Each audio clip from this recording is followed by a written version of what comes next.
दोस्तों 99% लोग आज भी ऐसे हैं जिनको ये पता ही नहीं है कि अगर काउंटर की वेटिंग टिकट के साथ ट्रैवल करने पर क्या होता है। यानी कि अगर आपके पास वेटिंग टिकट है और काउंटर की टिकट है और वो टिकट चार्ट प्रिपरेशन तक अगर कंफर्म नहीं होती है तो क्या उसे ट्रैवल कर पाएंगे या नहीं कर पाएंगे। अगर ट्रैवल करते हुए है रिजर्व कोच में बैठ करके तो वहाँ पर क्या कुछ प्रॉब्लम होने वाली है। तो आज की वीडियो इसी टॉपिक पर होने वाली है और साथ ही साथ मैं आपको बताऊँगा दोस्तों, क्या अगर आपके पास कोई टिकट नहीं मिल रही है, कहीं से आपको इमरजेंसी में ट्रैवल करना है तो आप कैसे कर सकते हैं, इसके बारे में भी डिटेल में बताने वाला हूं। तो दोस्तों मैं हूं रमेश कुमार और आपका बहुत बहुत स्वागत हमारे इस यूट्यूब चैनल टेक्निकल पॉडियम में। तो दोस्तों आज की वीडियो बहुत ही इन्फॉर्मेटिव है, नॉलेजेबल होने वाली है, तो वीडियो में बने रहें, वीडियो को बिल्कुल स्किप ना करें। तो चलिए दोस्तों बिना विलंब के आज की इस वीडियो को शुरू करते हैं। दोस्तों सबसे पहले बात, जो अपडेट मैं बताने वाला हूं, दो बड़े अपडेट, उससे पहले मैं कुछ पुराना मैं रूल्स आपको रिमाइंड करा देना चाहूँगा मैं कि पहले जो वेटिंग टिकट को लेकर के पुराना रूल्स क्या था वो पहले जाना बेहद ज़रूरी है, फिर आपको बिल्कुल समझ में आ जाएगी कि नए रूल जो है पुराने रूल से कनेक्टेड है। दोस्तों सबसे पहली बात दोस्तों, आपको जैसा कि पता है कि जो वेटिंग टिकट ऑनलाइन होती है उससे आप बिल्कुल ट्रैवल कर ही नहीं सकते हैं, क्योंकि वो ऑटोमेटिकली कैंसिल्ड हो जाता है चार्ट प्रिपरेशन के टाइम में अगर वो रिमेंस वेट लिस्टेड रहती है। तो अब हम बात करने वाले आज की जो टॉपिक है वो तो काउंटर टिकट से रिलेटेड है, तो हम काउंटर टिकट के बारे में बात करेंगे। पिछले साल की बात है दोस्तों, पिछले साल क्या होता था कि काउंटर की वेटिंग टिकट्स के साथ आपकी जो टिकट है 200, 400, 500 वेट लिस्टेड भी अगर होती थी तो उस टिकट के साथ क्या करते थे आप, रिजर्व कोच में बैठ करके, यानी कि जिस क्लास की आपकी काउंटर की वेटिंग टिकट होती थी उस क्लास में बैठ करके बड़े आराम से आप ट्रेवल कर लेते थे। ना तो आपको टीटी कुछ बोलता था और कहीं कोई प्रॉब्लम नहीं होती थी। अगर प्रॉब्लम होती भी थी तो प्रॉब्लम उनको होती थी जिनकी टिकट कंफर्म होती थी दोस्तों, यानी कि जो रिजर्व कोच में जो कंफर्म पैसेंजर होते थे उनको ज़्यादा दिक्कत होती थी, वेटिंग वाले जो पैसेंजर होते थे उनको लेकर के। फिर उसके बाद एक रूल्स आया दोस्तों, जो दो रूल्स मैं बताने वाला हूं। तो उसके बाद रूल्स आया कि काउंटर की वेटिंग टिकट के साथ भी आप जिस क्लास की रिजर्व कोच काउंटर की वेटिंग टिकट है उस क्लास में बैठ करके ट्रेवल आप बिल्कुल नहीं कर सकते हैं। अगर आप ऐसा करते हुए पाए जाते हैं तो क्या करेगा, टीटी आपको उतार देगा दोस्तों। यानी कि ट्रैवल करते हुए पाए जाते हैं तो टीटी क्या बोलेगा, नेक्स्ट स्टेशन पे आपको उतार देगा और आपको बोलेगा या आप यहाँ से सीधे घर चले जाए या फिर आप अनरिजर्व कोच में बैठ करके अपना ट्रैवल को पूरा करें दोस्तों।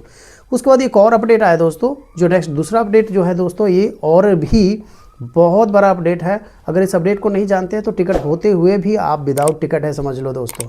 ऐसा क्या होने वाला है कि अगर आप जिस क्लास की काउंटर की वेटिंग टिकट है आपके पास, अगर उस क्लास की काउंटर की वेटिंग टिकट के साथ मान लीजिए आपके पास sleeper class, second AC, third AC की काउंटर की वेटिंग टिकट है, आपके दिमाग में यही चल रहा होगा काउंटर की वेटिंग टिकट ऑटोमेटिकली कैंसिल तो होती नहीं है, इससे हम बहुत ही आराम से बहुत ही ईजिली हम ट्रैवल कर सकते हैं। तो ऐसा बिल्कुल नहीं है।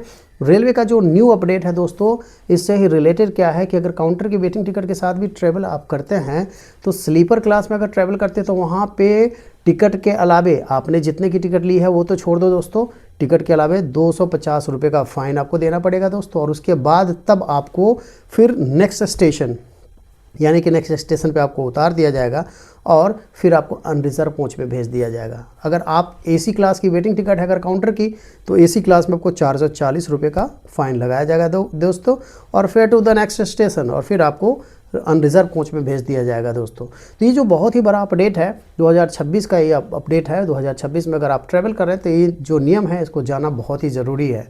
अब अगला जो मैं बताने वाला हूँ आपको, जो इमरजेंसी के बारे में मैंने जो पहले चर्चा किया था कि आपको अगर टिकट नहीं मिल रही है तो इमरजेंसी में कैसे आप ट्रैवल कर सकते हैं दोस्तों जैसा कि आप जानते हैं कुछ कोटे बने होते हैं रेलवे में, जैसे कि अब IRCTC ऐप पे अगर आप जाते हैं तो वहाँ पे 6-7 कोटा आपको इजीली देखने को मिलता है। बट जिस कोटे के बारे में मैं आपको बताने वाला हूँ वो कोटा आपको वहाँ पे नहीं मिलता है दोस्तों, और इस कोटे में आप ऑनलाइन जो है टिकट नहीं करा सकते हैं।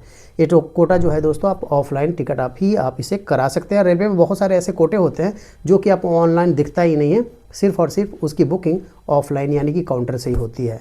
तो आज हम बात करने वाले इमरजेंसी कोटा के बारे में। इस कोटे को हम EQ कोटा या इमरजेंसी कोटा बोलते हैं। इस कोटे में आपको इतनी आसानी से टिकट तो नहीं मिलेगी, अगर रीज़न वैलिड है तो अगर आप मेडिकल पर्पज़ से, एक्सीडेंट डेथ के पर्पज़ से या फिर कोई एग्ज़ाम के पर्पज़ से अगर आपको ट्रैवल करना बहुत ही मस्ट है, बहुत ही ज़रूरी है, टिकट नहीं मिल रही है, तो सीधा क्या करना है, आपको रेलवे स्टेशन जाना है, बड़े रेलवे स्टेशन, और वहाँ पे DRM ऑफिस में जाना है। वहाँ पे आपको एक एप्लीकेशन भरनी है और उसके बाद जो रीज़न है वैलिड रीज़न आपको बताना होगा, फिर जा कर के अगर टिकट अवेलेबल होगी तो फिर आपको वहाँ पे टिकट दे दिया जाएगा दोस्तों।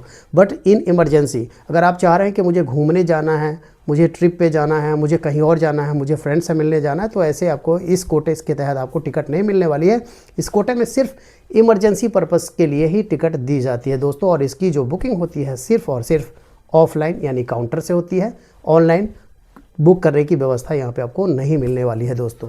तो यही था दो जो बड़े रूल्स वेटिंग टिकट, काउंटर के वेटिंग टिकट को लेकर के एंड इमरजेंसी जो कोटा होता है उसमें ट्रैवल करने को लेकर के दोस्तों। तो कैसी लगी वीडियो कमेंट बॉक्स में ज़रूर बताएं। मिलते हैं एक और इन्फॉर्मेटिव और नॉलेजेबल वीडियो के साथ, तब तक के लिए bye, thank you, thanks for watching.